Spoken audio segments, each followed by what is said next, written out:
Magandang araw po muli sa lahat ng mga sumusubaybay at nakikinig po sa palatuntunan ito under ng Hope Church International Philippines, Maine.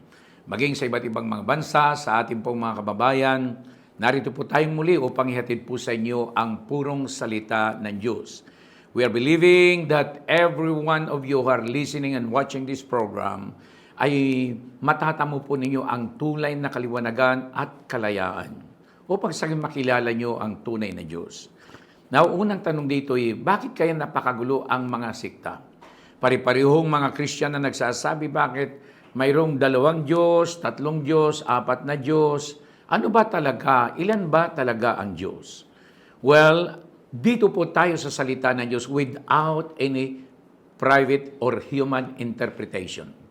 Hindi po tayo maaring mag-interpret. God doesn't allow private or human interpretation. Why? Because the Bible interprets itself. So magsisimula po tayo para makilalanin po natin ang Diyos. In the book of Genesis chapter 1, reading from verse 1, sinabi niya rito, in the beginning, God created the heavens and the earth. So ilan ang Diyos na lumikha sa langit at lupa? One God. So sinabi niya, ulitin ko po ito, in the beginning, God created the heavens and the earth. So marahil ang unang tawag nito, ang komentaryo ninyo ngayon, bakit oneness na ba yan? Now, tingnan po natin mabuti ito.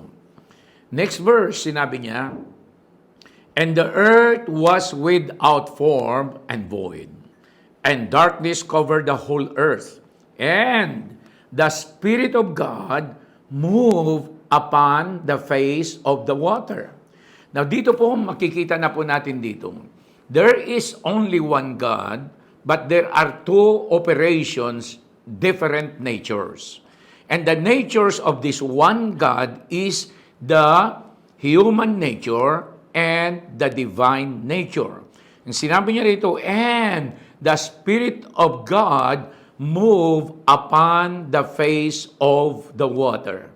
And so, there is only one God. Wala pong 3 Diyos. Pagkat sinabi po natin na isang Diyos, 3 persona o 2 persona, ibig sabihin, persona, that means mayroong kalagayan ito. That persona is a being also. So kung gano'n na 3 yan o 2 yan, ibig bang sabihin, sa langit, sa trono, may 3 o 2 nakaupo dyan? No, there is only one God. But there are 2 natures of God, the human nature and the divine nature. Now, even in the book of Deuteronomy, sinabi niya, there is only one Lord. Now, sinabi niya in the book of Malachi chapter 2 verse 10, there is only one Father of all spirits. Ano ba ang Diyos?